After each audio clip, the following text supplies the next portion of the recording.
Seja bem-vindo, bem-vinda ao estudo do Livro dos Espíritos de hoje. Busque um ambiente tranquilo e sereno. Prepare o seu recipiente com água, que será magnetizado no decorrer do estudo de hoje, e fixe o pensamento em Jesus. Bons estudos!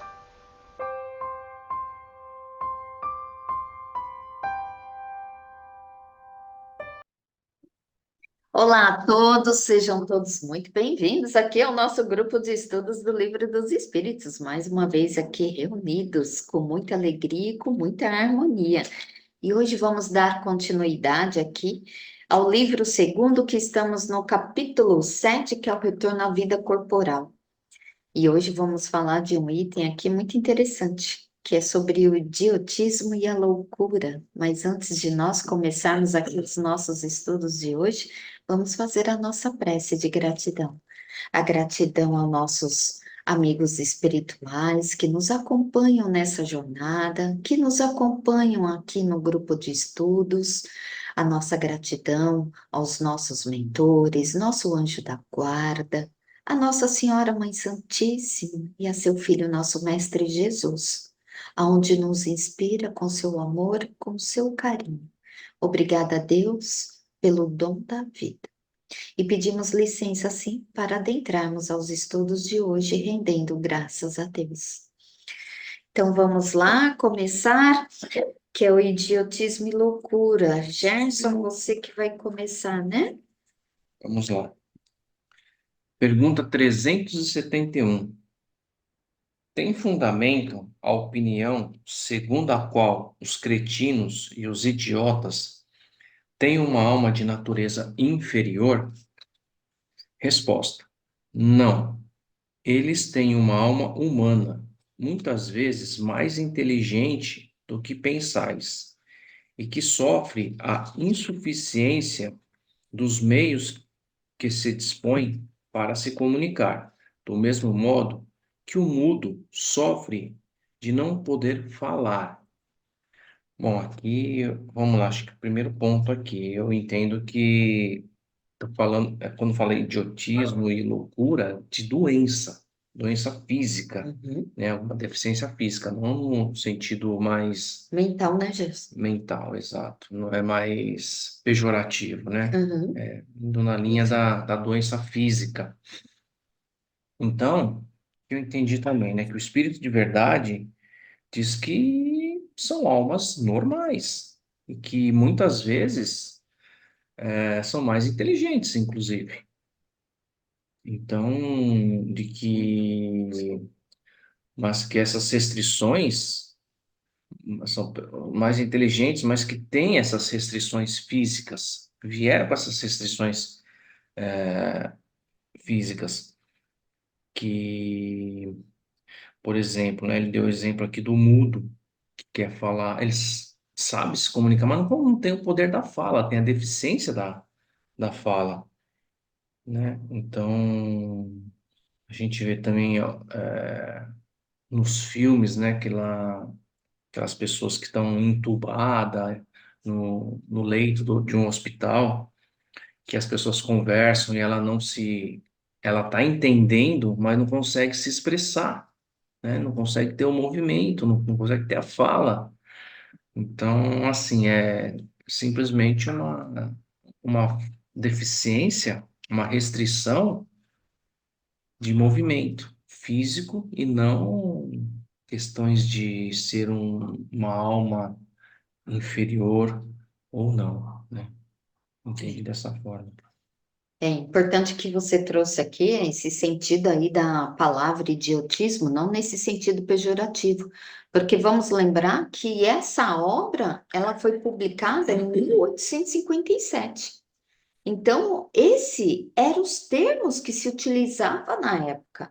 E se utilizava se a gente for pegar a palavra idiotismo pela sua etimologia, que é a origem da palavra, o que significa o idiotismo? Que são pessoas que têm uma deficiência mental.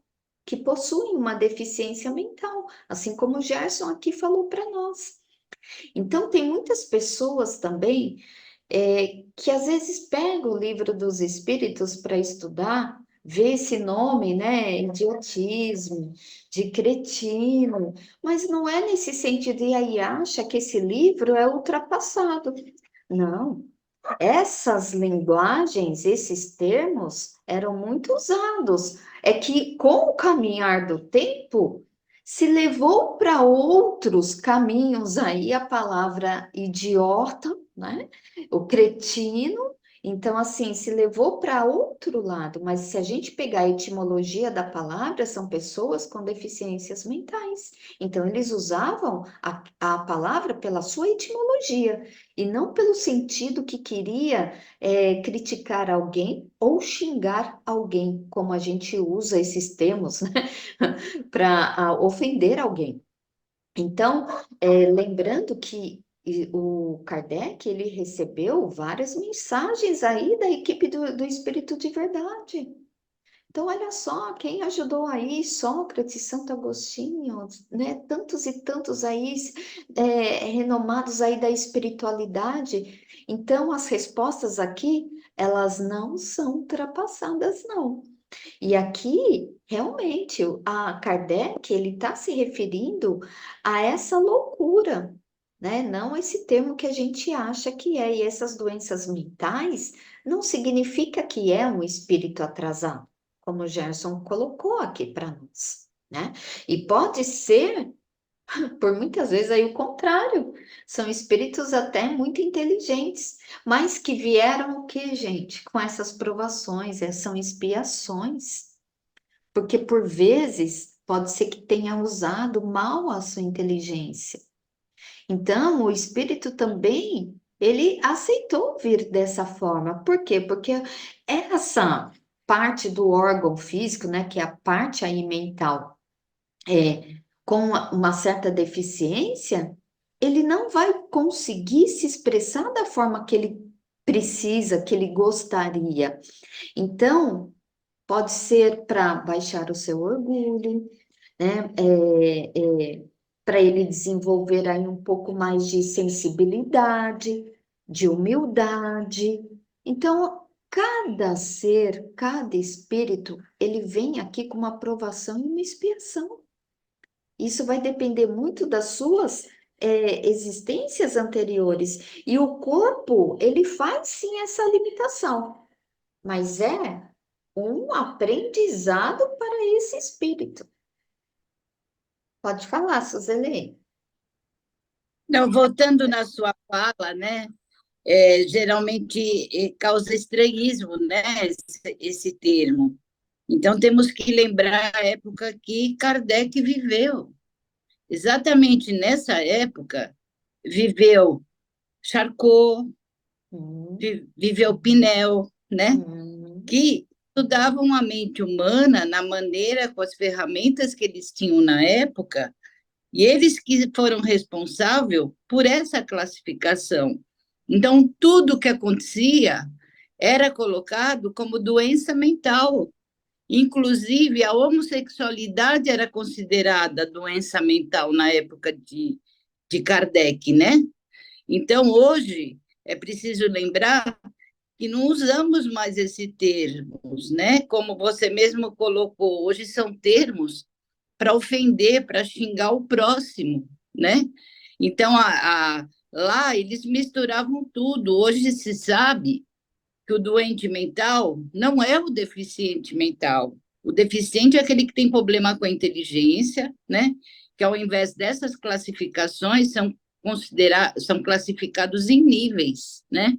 E o doente mental, embora ainda seja rotulado com nomes como esquizofrênico, paranoico, né? Exige hoje muito mais uma equipe muito grande para essa rotulação. Praticamente tem muitos profissionais que nem rotulam mais. Então é interessante fazer essa comparação por causa desse termo. Então, Kardec usou esse termo porque era da época dele, era o que eles tinham, né? de ferramenta no momento para classificar esses espíritos, essas pessoas, né, que vinham com essa deficiência ou com essa doença, que é diferente, né? Vamos fazer essa classificação. E ele coloca também, né? E a gente aprende muito, né? Com o deficiente, com o doente mental, porque quando a gente consegue enxergar o ser humano que está ali, e não a sua doença, e não a sua deficiência, a gente aprende muito. Eles têm muito a nos ensinar. São normalmente espíritos muito inteligentes que pediram, né, no seu processo reencarnatório, essa situação que a gente vai ver nas outras questões, né, o porquê. Isso mesmo. Pode seguir. Seguir aqui na 372, pergunta: qual o objetivo da providência criando os seres infelizes, como os cretinos e os idiotas? Resposta: são os espíritos de impunição, habitando corpos de idiotas. Esses espíritos sofrem pelo constrangimento que experimentam e pela impossibilidade em que se encontram de se manifestarem por meio de órgãos não desenvolvidos ou desarranjados, né? Então, é um pouco aí desse comentário final da Suzelei, né? Que é uma forma de prova, Uhum. uma forma de prova para se desenvolverem pelo e por, né? Amor, alegria, carinho, porque a gente sabe o quão necessário se faz uma família que recebe um encarnado com essas deficiências, lidar, né? Tem que haver essa esfera, né? Tem que orbitar aí na linha da alegria, do amor, do carinho. Então, essas dificuldades, elas fazem as pessoas se envolver nesses sentimentos, né? Então, eu entendo ser uma prova para o desenvolvimento de todos, não só por esse encarnado, mas pela família que o recebe, né? É uma prova, é uma prova. É verdade. Vamos seguir aqui Uhum. na outra questão que Kardec emenda, que é a seguinte: não é exato, então, dizer que os órgãos não têm influência sobre as faculdades? Lembrando que Kardec era um cientista, né? Era um cara bem inteligente, né? Então ele já faz essa questão aí da influência dos órgãos nas faculdades. Aí a resposta, né? Jamais dissemos que os órgãos não tivessem influência. Eles têm uma influência muito grande sobre a manifestação das faculdades, porém, não dão as faculdades. E aí está a diferença. Um bom músico com um mau instrumento não fará uma boa música, e isso não o impedirá que seja um bom músico. Então, aqui a resposta foi clara, né? Então, os órgãos têm influência sobre a manifestação das faculdades, mas não dão as faculdades, né? Ele dá até o exemplo aqui do músico e do instrumento ruim, né? A gente tem outros exemplos aqui, que me veio na cabeça foi o Aleijadinho, por exemplo, né?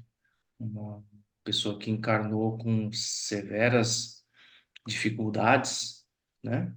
E olha as artes que ele nos deixou, né? Então, me lembro o Aleijadinho, o próprio físico lá, o Stephen Hawking, né? Também toda aquela dificuldade que ele tem, Verdade. mas é um gênio, né? É um gênio do Uhum. nosso século, né? Então, dos tempos modernos. Aí vamos só emendar aqui uma consideração que Kardec faz dessas respostas.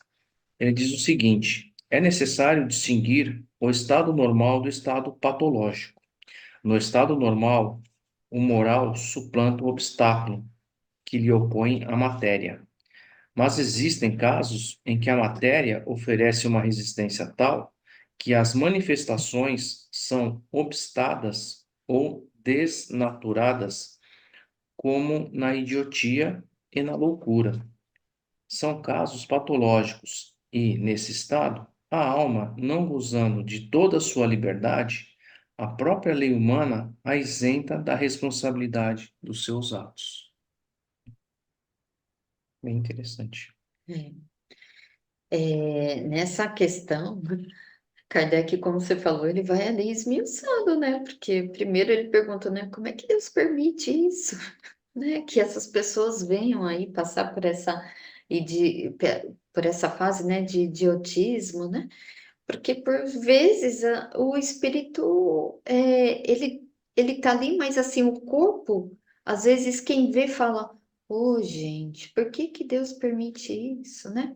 Porque o ser ele não vai nem fica, né? E assim não evolui, todo mundo vê aquela mesmice, mas a espiritualidade vem responder aqui que essa limitação, essa doença mental é uma expiação, sim, para o espírito, né?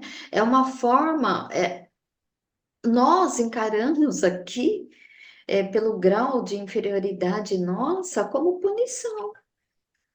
Mas é um aprendizado para o espírito, porque ali ele não vai conseguir expressar tudo aquilo que ele sabe. Então, é a oportunidade dele aprender novas aptidões, novas virtudes.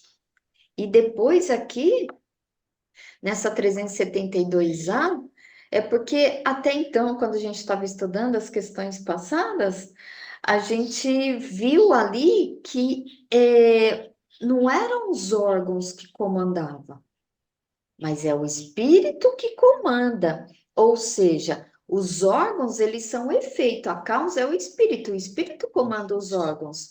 Aí sim, agora mais o espírito, né, o que eles responderam aqui, que os órgãos realmente eles são o efeito e não a causa, porque os órgãos são reflexo da ação do espírito. Então, se está com alguma deficiência, é devido ao quê? Alguma ação do espírito em outras existências. Então, como ele disse aí, o exemplo do músico. O músico, ele vai tocar e o instrumento está com defeito. A música vai sair a mesma? Claro que não. Vai sair distorcida. Mas o músico, ele sabe tocar. Ele sabe tocar perfeitamente aquele órgão ali. Mas vai sair distorcido porque o órgão está com defeito. Então, foi bem legal essa comparação, porque, né, quem ainda estava em dúvida como entendeu, acho que ali entende bem, né, Gerson? E o Kardec, ele faz essa reflexão aqui para gente, né, que quando o espírito ele é mais desenvolvido, ele vence as dificuldades que a matéria lhe opõe, como o Gerson trouxe. O exemplo aqui do aleijadinho, qual outro que você trouxe? O Stephen Hawking. Então, são pessoas, seres que a gente viu que eles não ficaram lá na inércia. Fizeram algo aí para a humanidade. Olha só como são lembrados. Então, mas eles tinham a sua deficiência, tinham as suas deficiências. E quando são os casos, né, de doenças mentais, que aí é o idiotismo e a loucura, os órgãos, eles vão impedir, sim, essa manifestação do espírito, mas são por causa desses processos expiatórios. Então, a lei humana ela já reconhece essas limitações de uma pessoa com deficiências, com problemas mentais. A gente vê muitas vezes, né? Essas leis, essas deficiências, elas são respeitadas pela lei humana. Se são respeitadas pela lei humana, imagine pela lei divina. Então, e muito respeitada e é divino. Deus permite como aprendizado. E lembrando que o Espírito também aceitou. Pode falar, Suzelene. precisamos lembrar também, né, da superioridade do espírito frente ao corpo, né, a carcaça, né, o corpo físico. Ah, mesmo nessas situações em que ele está quase que impedido de se manifestar, a gente deve lembrar também do processo do sono. Ali ele se liberta daquela deficiência. Ele sonha assim, por exemplo, já foi provado que o cego de nascença, ele sonha com cores, com formatos, né? Que a mente dele cria. O cego que ficou cego depois, ele sonha com tudo aquilo que ele vivenciou, que ele enxergou durante a vida antes de ficar cego. O deficiente mental, o doente mental, ele também vai sonhar, porque o espírito, mesmo provisoriamente, se liberta durante o sono, durante o sonho, né? Então, ele vai viver. E a questão da evolução dele, ele não evolui porque ele é um doente mental, ele evolui sim, né? Ele está ali porque o espírito, ele nunca, a gente aprendeu, ele nunca involui. Ou ele fica parado, ou ele vai para frente, né? Então, na verdade, não sabemos ao certo, o que ele sente ali. A gente sabe que, dependendo da deficiência, quando não é muito profunda, ele tem um sentimento que ele consegue passar, principalmente para os pais, né, que o conhecem melhor. Então, a gente tem como, inclusive, na deficiência mental, aprender muito com eles. O síndrome de Down, o portador dessa síndrome, ele está sempre alegre, os níveis melhorzinhos, né? Ele nos ensina tanto, eu já trabalhei com eles, eu aprendi muito com eles, sabe? Os níveis piores, né? Aqueles que vão viver muito pouco, há pouco a aprender, né, com ele. Ele não consegue se manifestar, mas é um ser humano que está ali, que precisa de muito afeto, que precisa de muito carinho. A gente costuma sempre ouvir, né? Deus manda para uma mãe, para um pai, um filho especial para uma mãe especial, para um pai especial. Infelizmente, a gente percebe que muitos pais abandonam essas mães.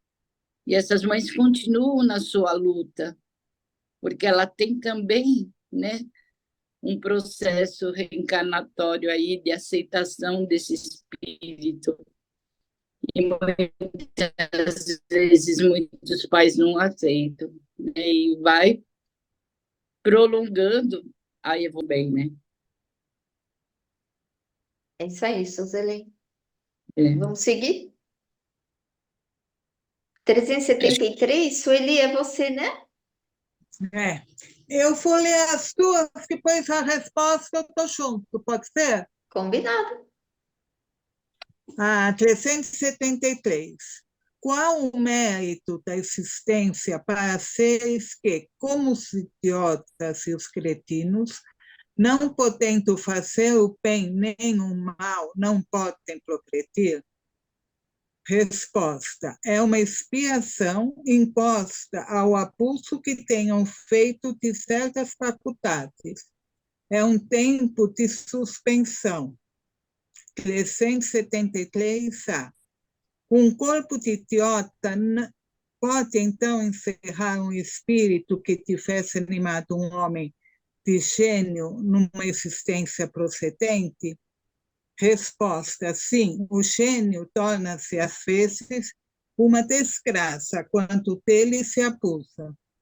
Aí tem o comentário do Kardec, né? A superioridade moral não está sempre na razão da superioridade intelectual. E os maiores gênios podem ter muito a espiar. Daí resulta frequentemente para eles uma existência inferior às que já tenham vivido, que é uma causa de sofrimento. Os entraves que o espírito prova em suas manifestações são para ele como as cadeias que constrangem os movimentos de um homem vigoroso. pode-se dizer que os cretinos e os idiotas são esclopiados do cérebro, como o coxo o é das pernas e o cego dos olhos, né? Aqui, assim, o que entendi é uma expiação, né? Pelo abuso que foi feito em alguma época da inteligência, né? Que poderia, que é ganha na evolução, mas que foi muito, assim, que não usou, entre aspas, corretamente, né? Então, tem como expiação uma suspensão, né? Porque a gente sabe que o que a gente ganha ou recebe não volta para trás. Pode ficar, né, parado. É como assim, sempre fala, o aluno que repete de ano, né? Ele está parado lá, mas ele não perdeu o que ele aprendeu. Simplesmente ele não, sei lá, não se dedicou, não usou legal, então ele vai ficar lá paradinho, aprendendo tudo de novo, que seria uma expiação, porque a gente sabe que ficar revendo tudo a mesma coisa não é gostoso, até passar, né? Porque também o que eu entendi, que nem sempre a moral acompanha a evolução intelectual, né? Então, assim, a gente vê muitas vezes e fala, nossa, aquela pessoa é tão inteligente, mas está tendo esses comportamentos imorais, entre aspas, né? Então, assim, essa situação de idiotia, cretinismo, tudo, não é castigo. Acho que entra até, como você falou, é um aprendizado, porque ele tem como. Daí para frente vai dependendo dele, na próxima reencarnação, como ele volta, se ele vai, se ele aprendeu realmente alguma coisa, se a moral dele, ele vai agir diferente.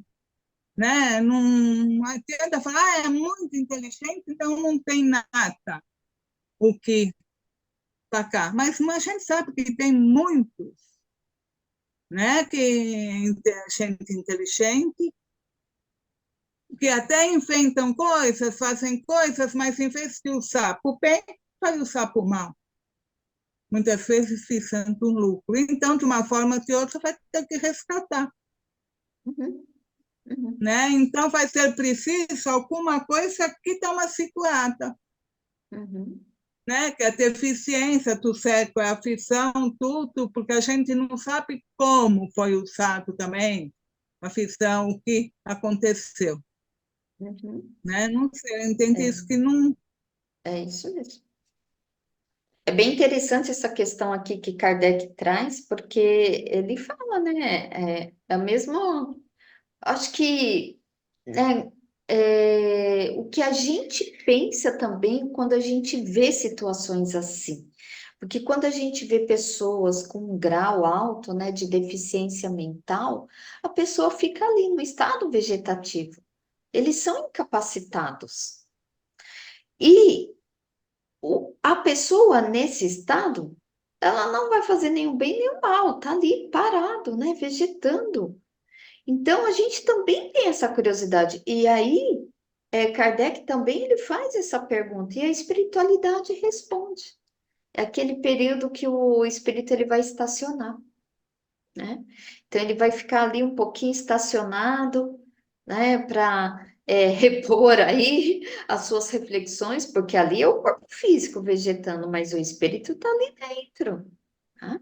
Então, esse período é onde vai servir para ele para se recompor e aprender também, porque ali ele vai estar com as suas todas as limitações nesse estado. E aí, Kardec ele pergunta, né, se pode ter sido aí um gênio, né, uma pessoa muito inteligente em outra encarnação. Tanto que a espiritualidade responde que muitos gênios abusaram, gente, da sua inteligência. muitos gênios, o que que eles faziam? Utilizavam muito da sua arrogância, do seu orgulho. Então, essas limitações vai fazer com que ele desenvolva outras virtudes, a humildade, a sensibilização. Então, Kardec, ele compara todas essas limitações, como ele fala aqui, né? Um homem forte, bem forte, mas que está ali preso, né? Com as algemas. Então, está num corpo debilitado, porque ele está preso, ele não consegue sair, está ali, né? Como feito um passarinho ali na sua gaiola que não consegue voar. Então, ele até traz mais exemplos aqui, né? Como aquele aleijado, né? Que tem a deficiência nas pernas, então não vai conseguir andar. O cego, que tem a deficiência nos olhos, ele não vai conseguir enxergar. Com os olhos físicos, não, mas sim com a da alma vai, né? Do espírito vai. Pode comentar, Suzelen. Vocês praticamente comentaram tudo, né? A superioridade intelectual, que na verdade quase sempre não acompanha, né, a superioridade intelectual. Quantos gênios no mundo quiseram ser Deus, né? Se acharam superior a Deus, né? Ninguém afunda meu Titanic, né? Os Beatles somos mais populares que Deus, né? Então essa arrogância, essa prepotência, que adiantou uma inteligência tão superior e uma moralidade tão inferior, né? Então vai ter que voltar sim, quantas vezes forem necessárias para aprender. E é assim como vocês colocaram, Sim. uma maneira de aprender é você ficar preso a um corpo, né? Que você não consegue se expressar, que você não consegue esse movimento, né, para poder se desenvolver. Então, você não tendo esse movimento, você vai partir mais para a reflexão. Então, é um momento lá no seu fórum íntimo de reflexão, né? Lembrando que a reencarnação passa rápido, né? Então, não vai ficar tanto, vai ter outras oportunidades. Praticamente é isso, né? É verdade, Suzelen. E olha só, estamos chegando aqui ao finalzinho do nosso estudo. Olha como passou rápido. Vamos deixar aí a 374 em diante para o nosso próximo estudo. Então, vamos agradecer assim ao nosso Mestre Jesus, que com certeza nos acompanhou aqui no nosso estudo, nas nossas reflexões. E obrigada, Mestre. Como é bom estudar em grupo e que fiquemos todos nós com a sua luz, Mestre Jesus, em nossos corações e em nossos lares. E, gente, até semana que vem, com fé em Deus. Tchau, tchau. Tchau, tchau.